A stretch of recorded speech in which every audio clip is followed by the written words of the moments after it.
오늘은 하늘의 사람들 92번째로 사도행전 20장 17절에서 27절까지 마지막을 준비하는 삶이라는 제목으로 여러분 하나님 말씀을 좀 나눴으면 좋겠습니다.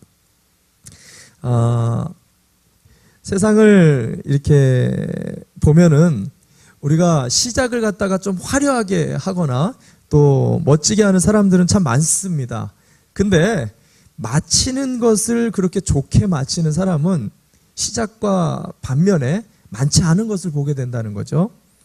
그래서 성경의 잠언 말씀에 보면은 시작하는 것들을 기뻐하고 호들갑 떠는 이런 잔칫날을 찾아다니는 것보다는 마치는 날을 우리가 겸허하게 볼 수 있는, 교훈 삼을 수 있는 장례식장을 찾아가라고 권면하고 있습니다. 실제 한 자매, 장신대 다니던 22살의 한 자매가 있었는데 이 자매가 이 대장암 말기를 걸리게 됐어요. 아버지가 개척한 교회 목회자 자녀인데 이 자매가 이제 신학을 했으니까 아동부 전도사를 맡고 있었습니다. 근데 말기암을 걸렸기 때문에 무리를 하면 안 되는데 이 자매가 너무 교회 일을 열심히 하고 있는 거예요. 그래서 걱정돼서 아버지가 야, 너 너무 무리하는 거 아니니? 이렇게 이야기를 했어요. 그랬더니 이 자매가 하는 말이 아빠, 오늘이 어쩌면 내 인생의 마지막이 될 수 있겠다라는 생각을 하니까 내가 사역을 대충 할 수 없어요. 지금 만나는 이 사람이, 지금 내가 부르는 이 찬양이, 지금 드리는 이 예배와 기도가 내 인생의 마지막이다라고 생각을 하니까 내가 절대로 대충 할 수 없는 것 같아요. 이런 말을 했다라는 거예요.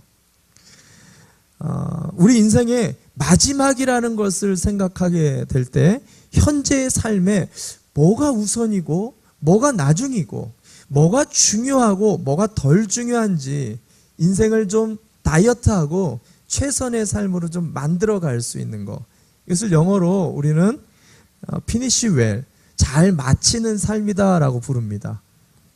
신앙에서도 이것을 이렇게 마지막을 향해서 이렇게 보면서 달려가는 이것을 갖다가 종말론적 삶이라고 표현을 했는데요.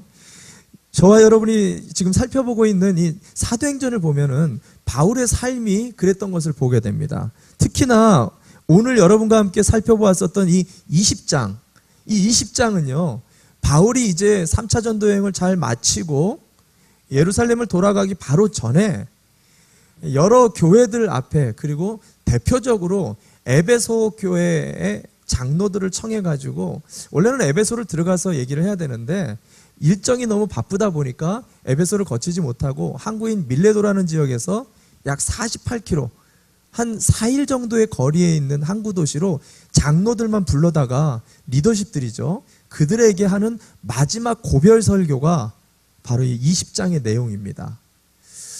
마지막 설교다 보니까 얼마나 바울이 지금까지 했었던 인생에 정말 해주고 싶은 말들만 엑기스로 모아서 해주는 거죠. 성경의 25절 말씀에 보니까요, 내가 이제 다시는 너희의 얼굴을 볼 수 없을 것 같다라고 표현했어요.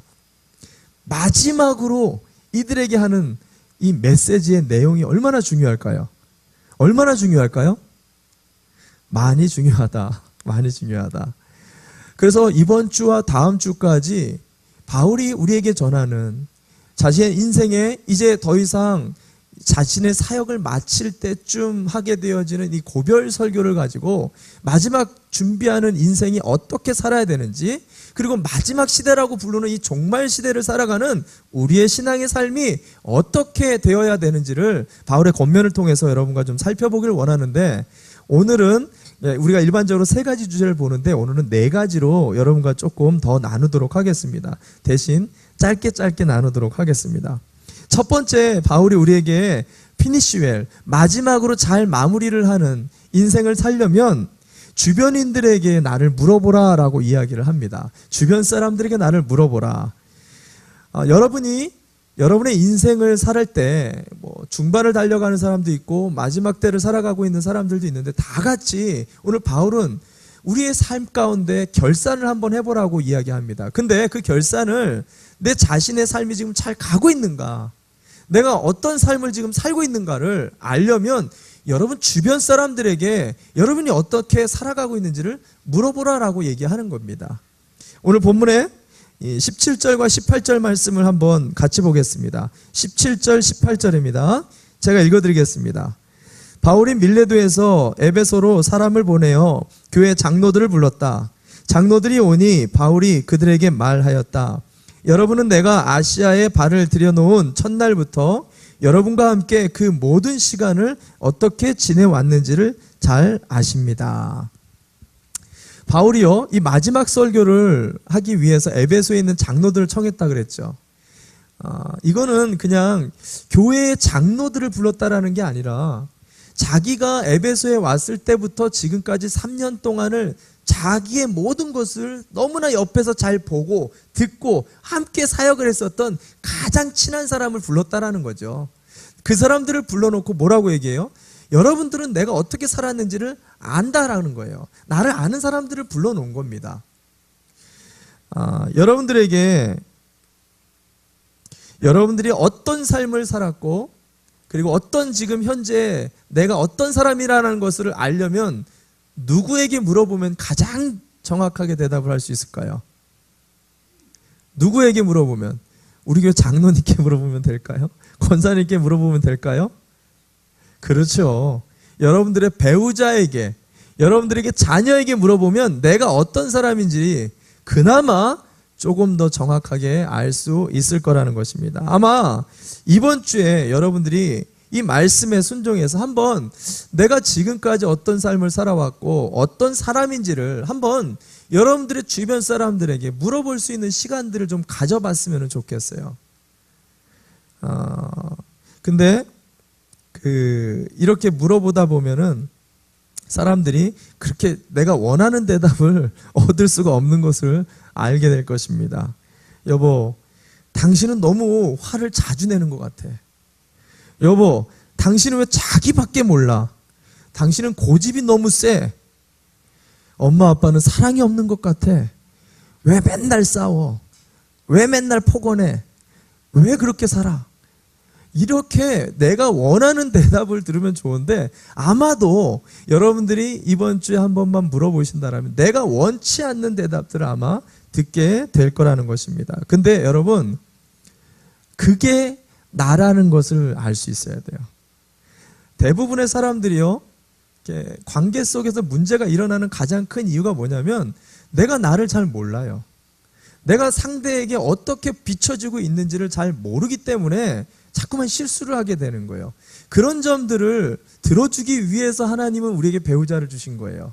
그런 것을 깨닫게 하기 위해서 자녀들을 주신 거란 거죠. 근데 우리는 그들의 말을 잘 듣지를 않아요. 우리의 삶에 지금 달려가고 있는 길을 좀 더 아름답게 피니시 웰, 좀 더 잘 달려가려면 우리 주변에 붙여주신 우리의 가장 옆에 있는 주변 사람들의 말을 들을 필요가 있다라는 것입니다. 근데 이때 들을 때 한 가지 주의해야 될 게 있어요. 그건 뭐냐면 변명하면 안 돼요. 내가 이래서 그래. 내가 인생을 이렇게 살았기 때문에 그래. 그때는 그래서 그랬어. 이런 식으로 변명을 한다거나 아니면 너나 잘해. 당신이라 잘해. 당신은 어쩌고. 이런 식으로 말을 갖다가 되받아치기 시작하면은 내가 잘 살려다가 가정이 깨질 수가 있어요. 그래서 변명을 하거나 그것을 튕겨내지 마시고 있는 그대로를 한번 좀 받아보시고 내 자신의 삶들을 좀 돌아볼 수 있는 한 주가 됐으면 좋겠습니다. 한 주간지를 보니까 현대인들의 가장 큰 문제 중에 하나가 여러 가지가 있는데 그 중에 하나가 거울을 잘 보지 않는다라는 거예요. 거울을 보지 않는다라는 게 집에 있는 여러분들의 거울을 보지 않는다 이런 말이 아니라 내 성품이 뭐가 나 있는가, 내가 지금 인생을 어떻게 걸어가고 있는가, 겉은 멀쩡하지만 내 속사람에 지금 뭐가 문제가 있는가, 이런 것들을 자기 인생을 뒤돌아보지를 못하니까 자꾸만 방향이 잘못되어 있는데, 자꾸만 성품이 잘못되어 있는데, 자꾸만 뭐가 나 있는데 그것을 수정할 수가 없이 계속해서 똑같은 길로 반복적인 길들을 가게 된다라는 거죠. 저는 오늘 이 한 주 바울이 자신의 사역을 마무리하면서 가장 측근에 있었던 사람들을 통해 당신들이 나를 압니다라고 고백했던 것처럼 저와 여러분들 또한도 이 한 주 동안 아마 여러분들의 주변에 가장 가까운 사람들을 통해 내가 어떤 사람인지를 한번 물어볼 수 있는, 그래서 여러분들의 삶을 피니쉬웰 잘 마무리할 수 있는 그런 시간을 좀 가져보았으면 좋겠습니다. 두 번째 피니쉬웰 할 수 있는 방법을 본문에서 모든 일을 주께 하듯 하라라고 바울이 우리에게 권면합니다. 모든 일을 주께 하듯 할 때 우리의 인생에 변함없는 피니쉬웰 잘 마무리할 수 있게 될 거라고 이야기합니다. 여러분들을 살면서 저도 그런 것 같아요. 주변 사람들에게 나처럼만 살아봐, 이렇게 자신감 있게 얘기할 수 있는 사람이 있으세요? 아마 많지 않을 거예요. 여러분들의 가정에, 자녀에게, 배우자들에게도 마찬가지입니다. 나처럼만 좀 살아봐, 이렇게 자신 있게 얘기할 만한 사람이 많지 않을 거예요. 근데 바울은요, 지금 장로들에게 그 말을 하는 겁니다. 나처럼 살아. 나처럼 사역하면 돼. 나처럼 영혼 품으면 돼. 참 어떻게 보면 교만하죠. 근데 교만한 게 아니라 바울의 삶이 처음부터 지금까지 초지일관 변함없이 항상 신실하게 잘 걸어왔던 것을 우리가 알 수 있죠. 그 비결을 오늘 얘기합니다. 그게 19절 말씀이에요. 19절 말씀 한번 볼까요? 19절 말씀. 19절입니다. 우리 스크린을 보면서 함께 한번 읽어봤으면 좋겠습니다. 같이 함께 한 목소리를 읽겠습니다. 시작.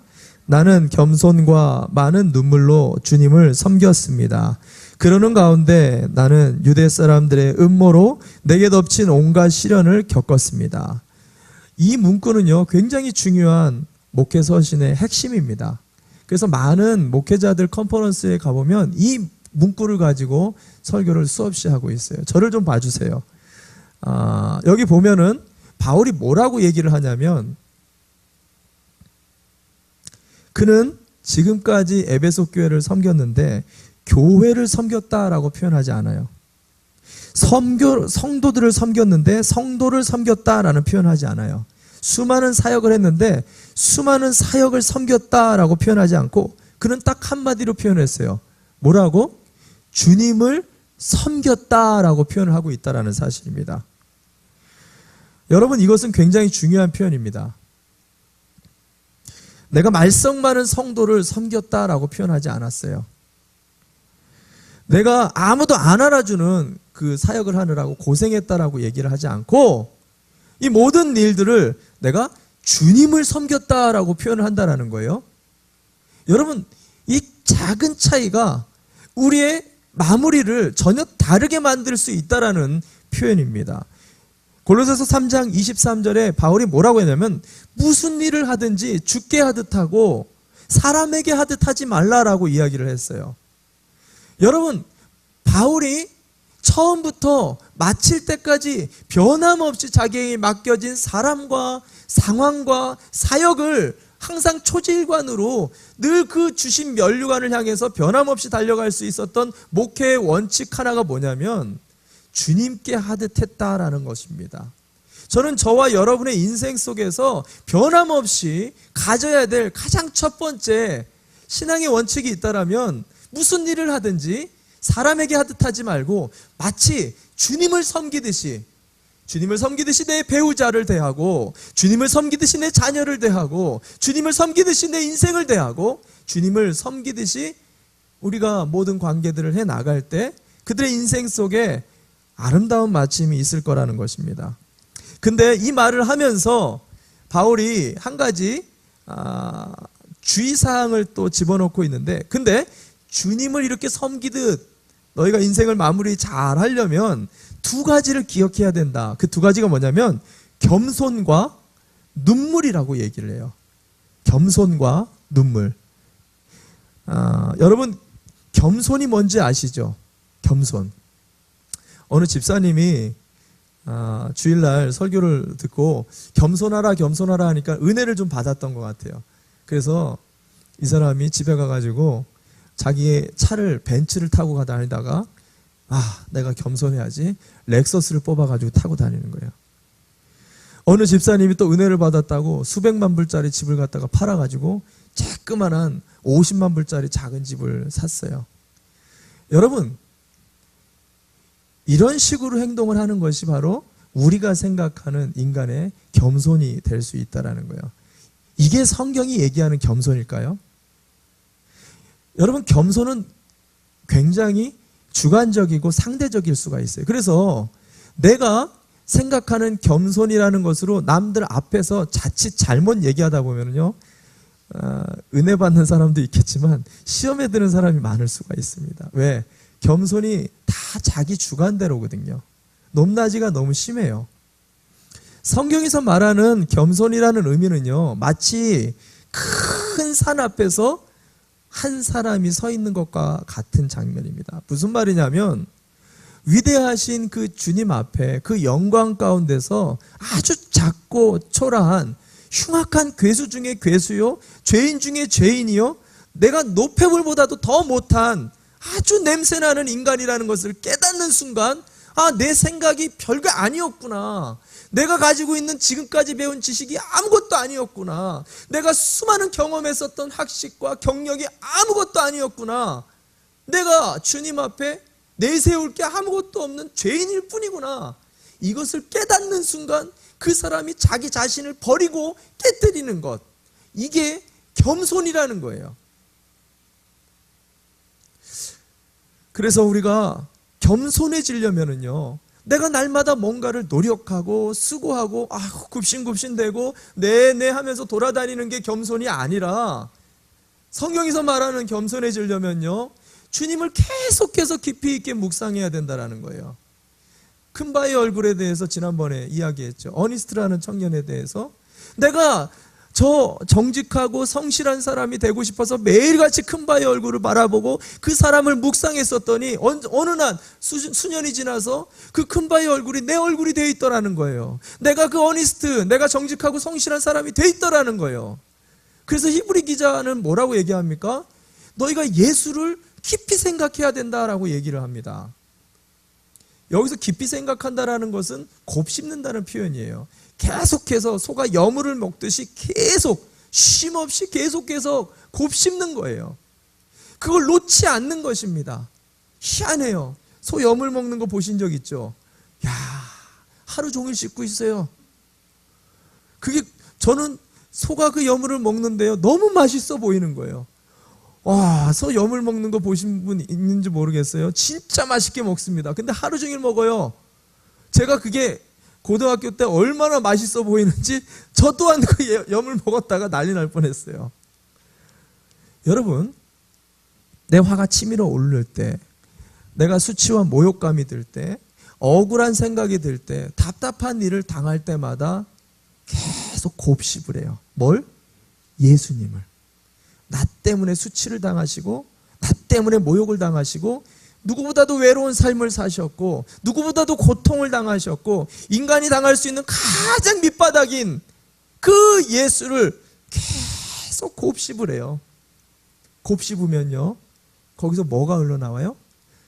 예수님의 9가지의 성품이, 그 사랑의 충만함이 우리의 성품을 뒤덮으면서 내가 아니라 예수님의 마음이 흘러나오기 시작하는데, 그것을 성경은 겸손이다라고 이야기를 한다라는 사실입니다. 그래서 주님을 섬기듯이 우리가 겸손하다라고 성경은 얘기한다는 것입니다. 또 한 가지 주님을 섬기는 방법이 눈물이라고 얘기를 합니다. 우리가 알고 있는 이 바울은요, 저는 그렇게 생각합니다. 피도 눈물도 없는 사람이었다.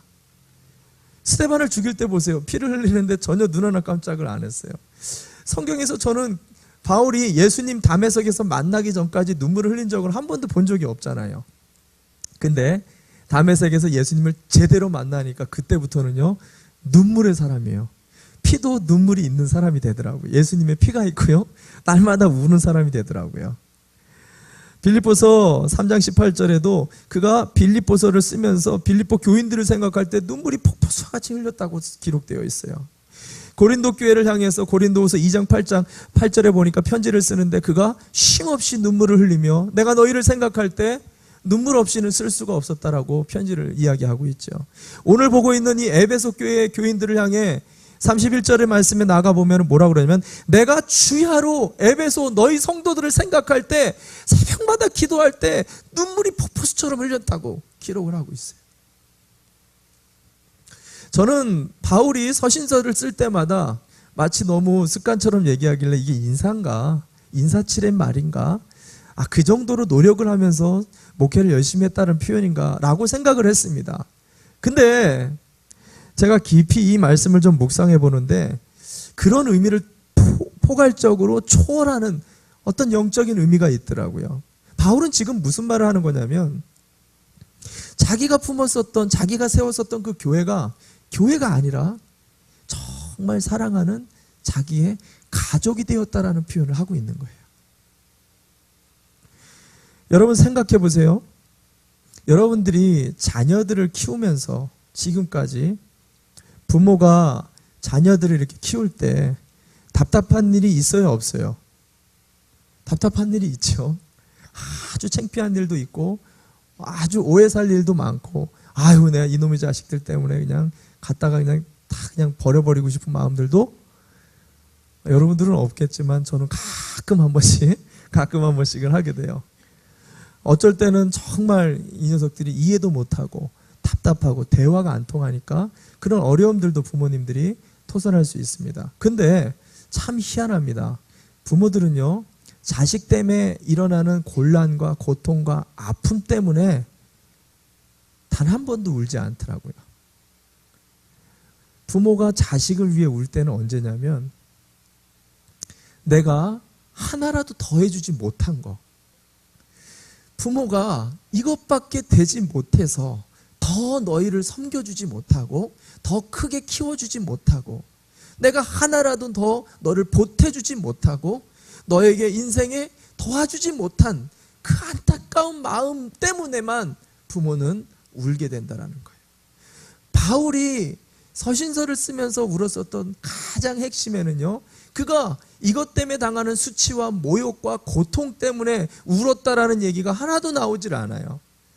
그들의 인생에 더 하나라도 더 주지 못한 것 때문에, 하나님 나라의 풍성함과 부유함들에 대해 더 나누지 못했던 것들에 대해, 이 주옥 같은 말씀을 더 신비들을 알려주지 못한 것들 때문에, 그 안타까움 때문에 내가 날마다 눈물로 지새웠다라고 성경에 얘기한다라는 거예요. 왜 바울이 이와 같이 울게 되었는가?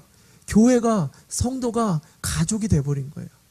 내 사랑하는 부모님이 되었고, 내 사랑하는 지체가 되었고, 내 자녀가 되어버린 거라는 거예요. 제가 지난번에 한번 간증했죠. 옛날에는 교회 성도들이 장례식이 발생하면 아주 아름다운 위로로 그들을 격려를 많이 했어요. 근데 지금은 눈물밖에 나오질 않아요. 우리의 부모님 같은 거죠. 우리가 주변의 성도들의 삶들을 보면 참 답답한 삶을 살고 있어요. 어려운 삶을 살고 있어요. 아니, 어떻게 이런 상황에 앞도 뒤도 옆도 다 막혀있는 콱콱 막힌 절박한 삶들을 사는 그런 지체들을 위해 우리가 새벽마다 기도할 때 왜 우리 눈에 눈물이 나는 걸까요? 그들과 우리가 가족이 됐기 때문이에요. 저는 지난번에 장례식과 결혼식이 이렇게 같은 날에 있었잖아요. 그때 결혼식장과 장례식장 그 거리가 트래픽까지 포함하면 약 2시간 정도의 거리인 거예요. 근데 수많은 우리 성도들이 대부분이 휴가까지 내가지고 그렇게 이동하는 장면들을 보면서 참 많은 감동을 받았어요. 그냥 나 바쁜 일이 있어서 못 간다라고 내가 그냥 빼버릴 수도 있는 건데요, 휴가까지 내가지고 나오시는 분들이 있더라는 거예요.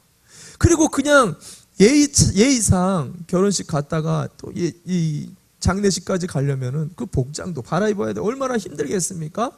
근데도 하나같이 한 명도 빠짐없이 그렇게 가는 이유가 왜 있냐고요. 가족이기 때문이에요. 초대교회 공동체는 함께 울고 함께 웃는 가족이었다라는 것입니다. 저는 이게 교회가 돼야 된다라고 믿습니다. 우는 공동체, 함께 기뻐하고 함께 슬퍼하는 공동체. 여러분 바꿔서 생각해 보면은요, 내 옆에 지체가 지금 자녀 때문에 답답해 실패하고 내 옆에 있는 지체가 지금 꽉꽉 막혀있는 질병으로 가정에 헤어나올 길이 없는데 교회 지체라고 하는 사람들이 아무것도 모르고 있다. 그런 교회를 다니고 있다. 그것보다 비참한 게 없다라는 거예요. 그것보다 불행한 교회가 없다라는 것입니다. 여러분, 우리 예수인 교회가 정말 이 땅에 참다운 교회가 되려면 지체의 아픔과 기쁨을 함께 나눌 수 있는 그런 눈물의 공동체가 되기를 바랍니다. 우리의 마지막 시대를 살아갈 때 주님이 우리에게 원하시는 게 있다라면 겸손과 눈물이랍니다. 이 두 가지를 통해서 우리의 남은 생애 속에서 주님을 섬기듯이 영혼을 섬기고 교회와 세상을 섬길 수 있는 저와 여러분이 되시기를 바랍니다. 아멘. 우리 세 번째, 피니쉬웰, 마지막까지 한결같은 삶을 살려면 바울이 세 번째로 얘기하는 것은 성령에 이끌려야 된다라고 얘기합니다. 성령에 이끌려야 된다. 사람들은요, 저마다 자기의 인생에 끌려다니는 것들이 있습니다. 어떤 사람은 돈에 주로 끌려다니거나, 어떤 사람은 가게에 끌려다니거나, 어떤 사람은 사람에게 끌려다니거나, 어떤 사람은 문제에 끌려다니거나, 자녀에 끌려다니거나, 각가지 자기가 가장 끌려다니는 것들이 있을 거예요. 근데 바울이 자기 인생에 가장 끌려다녔던 것, 그것은 성령이었다라고 얘기합니다. 우리 인생에 변함없는 피니쉬웰, 한결같은 신앙의 삶들을 살려면 성령에 끌려다녀야 된다라는 얘기를 하는 것입니다. 22절 한번 볼까요? 22절 말씀 제가 읽어드립니다. 22절, 보십시오. 이제 나는 성령에 매여서 예루살렘으로 가는 길입니다. 이 표현을 자세히 보면, 원어 표현을 보면 외양간 송아지를 이렇게 묶어가지고 끌어당기듯이 끌려가는 표현입니다. 성경에 보면 베드로에게 예수님이 하시는 표현이 이겁니다. 네가 젊었을 때는 네 멋대로 다니겠지만 네가 나중에는 너희가 띠를 띠고 네가 끌려다니게 될 것이다 라고 예언적인 선포를 해주셨죠. 그 띠 표현이 바로 오늘 본문에 동일하게 바울에게도 성령에 매여서 예루살렘에 끌려가는 장면을 표현하고 있다는 것입니다. 거기서 이어져서 거기서 무슨 일이 내게 닥칠지 나는 모릅니다 라고 얘기해요. 중요한 표현인데, 바울이 항상 처음부터 마칠 때까지 성령에 끌려다녔다는 것은 아마 여러분들이 다 알고 계실 거예요. 근데 재밌는 얘기를 지금 바울이 해요. 성령이 나를 끌고 다녀서 여기까지 왔는데 도대체 성령이 여기를 왜 끌고 가는지를 모른다라는 거예요. 여러분, 매우 중요한 메시지입니다. 우리가 신앙생활을 할 때 하나같이 다 성령이 이끌려 주시기를 바란다, 성령이 충만하기를 바란다, 내가 하나님의 뜻대로 인생을 살기를 원한다라고 생각은 다 하고 있습니다. 근데 왜 성령이 말하는 것들을 잘 쫓아가지 못하는가? 그 이유가 여기 나와 있는 거예요. 성령이 이끄시는 길은요, 안개와 같이 뿌열 때가 많아요. 성령이 이끄실 때는요, 내가 상상하는 것과 전혀 반대의 결과가 나올 수가 있다라는 것입니다. 그래서 23절에 이어져서 뭐라고 얘기하냐면, 23절 봅시다. 제가 읽어드립니다. 다만 내가 아는 것은 성령이 내게 일러주시는 것뿐인데 어느 도시에서든지 투옥과 환난이 나를 기다리고 있다는 것입니다. 내가 왜 예루살렘으로 성령이 왜 이끄시는지는 몰라요. 근데 한 가지 알 수 있는 것은 어디를 가든지 항상 핍박과 어려움과 고난과 고초가 있었다라는 것입니다. 우리가 성령을 따르지 못하는 가장 큰 이유가 이거예요. 내가 확실하게 보인다라면 내가 따라가겠지만 그것도 그렇지 않다라는 거죠. 그리고 성령이 이끄시는 길들의 대부분을 보면은요, 내가 원하는 모양이 아니에요. 내가 원하는 그림도 아니에요. 내가 원하는 사역도 아니라는 거예요. 그래서 많은 사람들이 알면서도 성령이 원하는 길들을 순종하지 못하게 된다는 것입니다. 여러분, 이것을 아셔야 돼요. 우리는 날마다요, 하나님 앞에, 오늘도 아마 그러신 분이 있을 것입니다. 하나님, 우리 가족의 미래를 좀 알게 해주십시오. 우리 교회가 앞으로 어떻게 나가게 될지를 보게 해주십시오. 내 아내가, 내 자녀들이, 내 남편이, 우리의 가게가 앞으로 어떻게 되어질지 좀 보여주십시오. 아마 이렇게 여러분들 간구하시는 분들이 참 많이 계실 거예요. 지난번에도 말씀드렸지만 여러분 아마 쉽게 답을 얻기가 힘드실 겁니다. 왜죠? 왜죠? 뭐라 그랬죠? 알면 다치기 때문에. 여러분이 그 미래의 모습을 보게 될 때 여러분이 원하는 그림이 아니기 때문에, 여러분이 그것을 감당할 수 없기 때문에 하나님은 그것을 일부러 보여주지 않을 수 있다는 것입니다. 한 신학자가 제자도라는 책을 썼는데 그 제자도의 책에 보면은 제자들이 예수님과 3년을 공생애를 같이 지내면서요, 신기하게도 예수님은 자기가 십자가에 죽으실 것과 그리고 제자들이 앞으로 어떠한 길들을 가게 될지에 대해서 거의 드러내질 않으세요. 미리부터 다 교육하고 알려주시고 제자 훈련을 시킬 수도 있는데 그런 얘기를 전혀 하지 않으세요. 막판에 가가지고 얘기하십니다. 왜 그랬는가? 왜 그랬는가? 미리 알려줬으면 한 놈도 남아있지 않았을 거라는 거예요. 내가 십자가에서 죽을 것이고 너희도 따라서 곧 죽게 될 거다. 여러분, 누가 이걸 알고 따라갈까요? 누가 그 길을 따라갈까요? 실제로 십자가가 딱 떨어졌을 때 제자들은 다 도망쳤어요. 여러분, 청년들이 배우자를 놓고 기도할 때, 제가 청년 사역할 때 그런 청년들이 참 많아요. 하나님이 왜 이렇게 응답을 더디해 주시고 왜 내 배우자를 자꾸 이렇게 보지 못하게 해주시는지 모르겠다고. 근데 여러분, 하나님이 안 보여주시는 게 아니라 여러분이 성에 차지 않기 때문에 안 보고 있는 거예요. 인물이나 또 학식이나 여러 자격 기준이 잘 되어지지 않으니까 그냥 그런 사람들은 그냥 무시하고 이렇게 다가가다 보니까 그런 사람이 보이지 않는 거죠. 여러분, 우리가 하나님 앞에 열심히 기도해도 보이지 않는 거, 어떻게 보면 하나님이 우리에게 보여주시지 않는 게 아니라 내가 안 보고 있는 것일 수 있다는 거예요. 뿐만 아니라 내가 그것을 보면 도망칠 정도로 내 믿음이 약하기 때문에 하나님이 안 보여주시기도 한다는 것입니다. 여러분, 바울을 보세요. 바울은 예루살렘으로 인도하고 있는 것들을 분명히 알았어요. 근데 거기엔 뭐가 있다고요?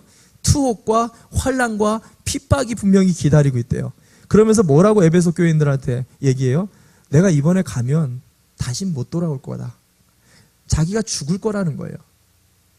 여러분, 내가 분명하게 고생이 그려져 있고 내가 이 길로 가면 분명히 안 될 거라는 걸 알면서도 지금 바울이 그곳을 향해서 가고 있다라는 거예요. 이게 성령의 인도하심이에요. 바울이 왜 그렇게 가는 걸까요? 여러분, 아이를 데리고 우리가 비행기를 탈 때, 지난번에도 한번 얘기를 드렸지만 이 아이에게 비행기를 태우기 위해서 이 큰 비행기가 힘든 항공 역학을 이해해서 공기에 날게 된다. 이것을 설명하기 위해서 두꺼운 책을 갖다가 이 어린 아이에게 설명한다고 생각을 해보세요. 알아듣지도 못할 뿐더러 아마 질려서 비행기 못 탈 거예요. 이 아이가 비행기를 타는 방법은 딱 하나예요. 내가 믿고 있는 아버지의 손을 잡고 아버지가 타기 때문에 그 아이는 그냥 믿고 타는 거예요. 여러분, 우리가 성령이 인도하시는 것이 이와 같다라는 것입니다. 분명히 내가 볼 때는 그게 아닌 것 같아요. 근데 성령이 계속해서 마음을 주시고 말씀을 주신다. 그러면 그것에 순종하면 된다라는 거예요. 따라가면 된다는 거예요. 물론 거기에 고초가 있고 핍박이 있고 고통이 분명히 있을 것입니다. 근데 우리가 알아야 될 게 있습니다. 그 길의 끝에는 누가 계세요? 그 길의 끝에는 누가 있냐라는 거예요. 주님이 계시다라는 거예요. 그 길의 끝에서 나를 다시 부활시키시고 나를 다시 일으키시고 당신의 영광의 자녀로 하늘의 사람으로 우리를 만들어주실 주님이 그 길의 끝에 있다라는 믿음이 우리를 성령의 피니쉬에 변함없는 삶으로 살게 해준다는 것입니다.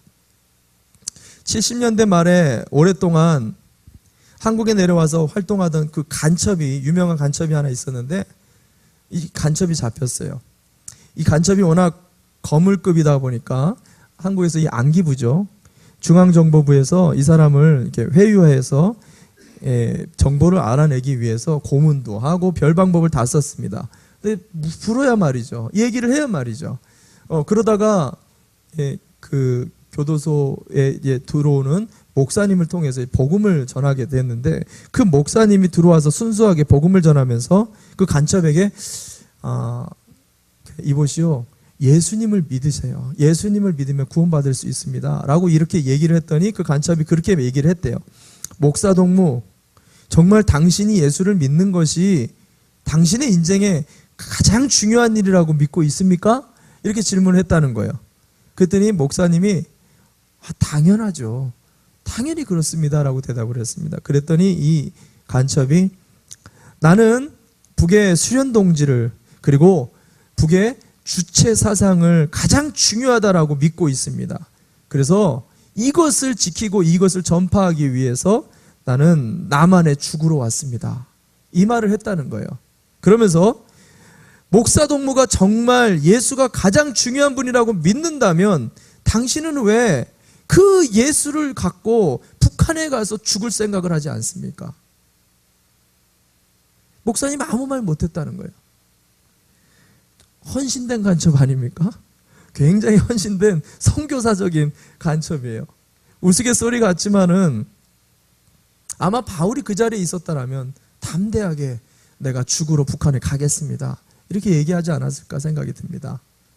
여러분, 우리 인생 가운데 늘 변함없이 처음 우리가 예수님을 믿었던 그 뜨거운 마음, 그 첫사랑의 감격과 눈물이 없이는 살 수 없었던 그 뜨거운 열정의 신앙의 삶들을 계속해서 뜨겁게 더 유지시켜 나가기 위해서는 성령의 사람을, 성령의 길, 성령의 이끄심을 따라서 가야 된다라는 거예요. 근데 그 성령의 길은 내가 원하는 길이 아니라는 거죠. 내가 상상했던 그런 그림도 아니에요. 내가 엄두도 내지 못할 삶이지만 그 길의 끝에서 나를 기다리시고 나와 함께 하실 그 주님을 믿으며 계속 걷다 보면 우리도 모르게 땅의 사람이면서도 하늘의 삶을 살게 되어지는 피니쉬엘, 우리의 인생을 잘 마무리하게 될 거라는 것입니다.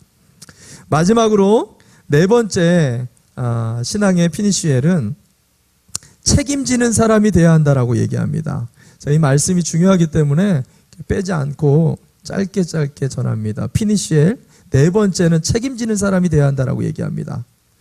우리가 모든 일을 하다 보면은 책임을 지면 꼭 권한이 따라오고요. 권한을 지게 되면 그거에 맞는 책임을 져야 되는 게 이 인생입니다. 근데 많은 사람들이요, 책임을 잘 안 지려고 그래요. 그러면서 권한만 누리려고 하는 게 우리 인간의 특성입니다.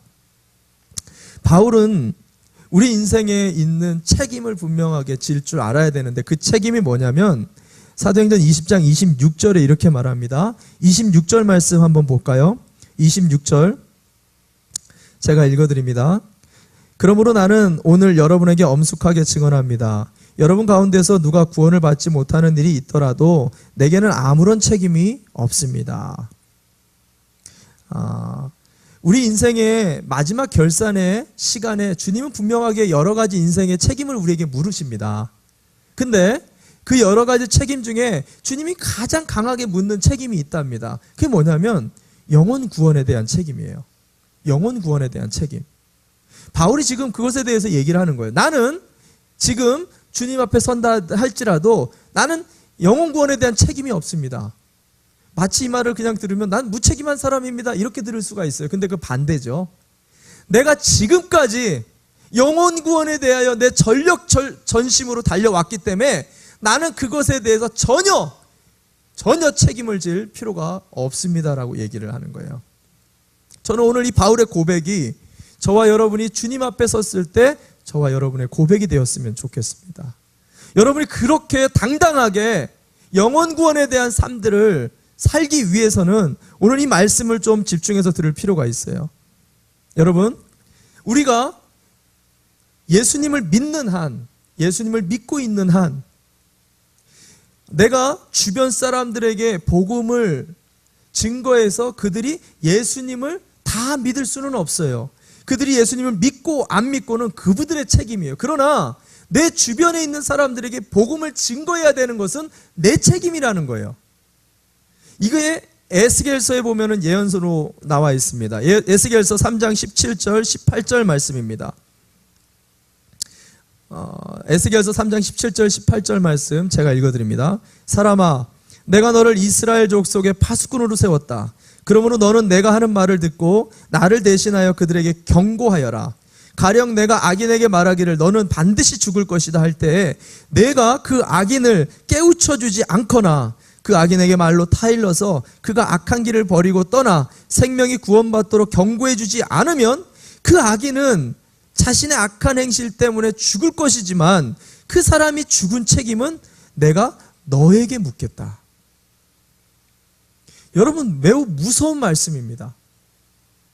이 말씀을 지금 현대로 제가 예로 들어서 좀 더 와닿게 표현을 해본다면 마지막 때 지금 우리가 주님의 심판대 앞에 섰다라고 가정을 해봅시다.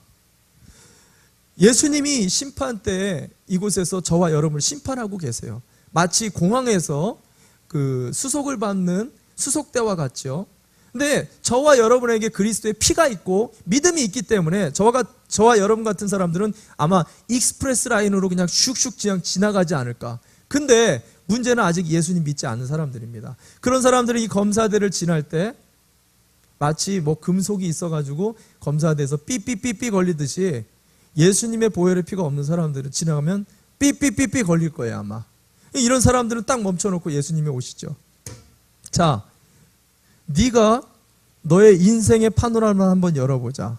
그리고 너의 인생 속에서 나를 믿느냐 안 믿느냐, 나를 영접했느냐 안 영접했느냐, 나의 피가 있느냐 없느냐, 너의 인생을 한번 살펴보자. 쫙 그의 인생을 잘 살펴볼 거예요. 그 아무개를. 그럼 쭉 살펴보는데 갑자기 몇 년 몇 월 며칠부터 몇 년 몇 월 며칠까지 딱 보니까 예수인교회 뭐뭐뭐뭐 권사랑 같은 동네에 살고 있었어요. 근데 더 자세히 보니까 몇 번 만나는 장면이 포착됐어요. 오! 야, 저기 가서 그 뭐뭐뭐뭐 권사를 좀 불러와라. 마침 또 옆줄 라인에서 쾌속 라인으로 천국으로 들어가려던 그 권사님 딱 잡혀가지고 끌려왔어요. 대조 질문을 합니다. 예수님께서 권사에게 야, 너 이 사람 아냐 모르냐? 아, 압니다. 이 아무개에게 이 권사 아냐 모르냐? 아, 저 너무 잘 압니다. 어느 정도로 친한데? 아유, 맨날 맥도날드에서 만나가지고요. 날마다 맨날 뭐 한 끼 두 끼 먹은 정 사이가 아니고요. 뭐 집안 애들부터 숟가락까지 다 알아요. 그래? 그러면 너의 인생 속에서 이 권사가 너에게 예수님에 대해서 분명하게 한 번이라도 증거한 적 있냐? 한번 생각 좀 해볼게요. 자녀들 얘기, 스포츠 얘기, 정치 얘기, 주식 얘기, 집안 문제 얘기, 여러 가지들을 되게 많이 얘기한 것 같은데 생각해 보니까 예수님 얘기는 한 번도 제가 들은 적이 없는 것 같습니다. 그래? 그럼 너는 지옥으로 가라. 그 자리에서 그 영혼 아무개 씨를 지옥으로 떨어뜨린다는 거예요. 이때 이 문제 때문에 그 권사는 지옥에 갈 일은 없겠죠. 그러나 이 권사가 마주해야 될 두 가지 시선이 있어요. 하나는 이 권사님의 절친이면서도 불구하고 지옥에 갈 수밖에 없는 안타까운 그 한 영혼의 눈빛과 마주칠 거예요. 또 하나는 하나님께서 귀한 계획과 풍성한 축복을 이 영혼 구원을 위해서 지금까지 인생을 지켜주시고 인도해 주시고 배우게 하시고 물질로 모든 것으로 건강으로 지켜주셨던 하나님의 눈빛을 마주치게 될 거라는 것입니다. 그리고 우리 인생의 그 피에 대한 책임을 떳떳하게 감당하지 못하게 될 거라는 것입니다. 오늘 이 말씀의 내용이 마치 그와 같은 것을 우리에게 요구하고 있다는 것입니다. 여러분, 마지막 시대를 우리가 살고 있어요. 이 마지막 시대에 주님이 우리의 인생의 마지막 날에 여러 가지 책임을 물으십니다. 근데 가장 중요한 책임을 묻는답니다. 그게 뭐냐면 영혼에 대한, 피 흘림에 대한 그것의 책임을 가장 중요하게 우리에게 묻는다라는 것이에요. 그렇게 되어질 때 우리가 주님 앞에서 떳떳하게 우리 주변에 맡은 사람들, 우리 주변에 만나는 사람들이 한 번 더 그 피에 대해서 떳떳하게 복음을 증거할 수 있는 저와 여러분이 되시기를 주님의 이름으로 축원합니다. 축원합니다. 아멘. 우리 함께 자리에서 일어납시다.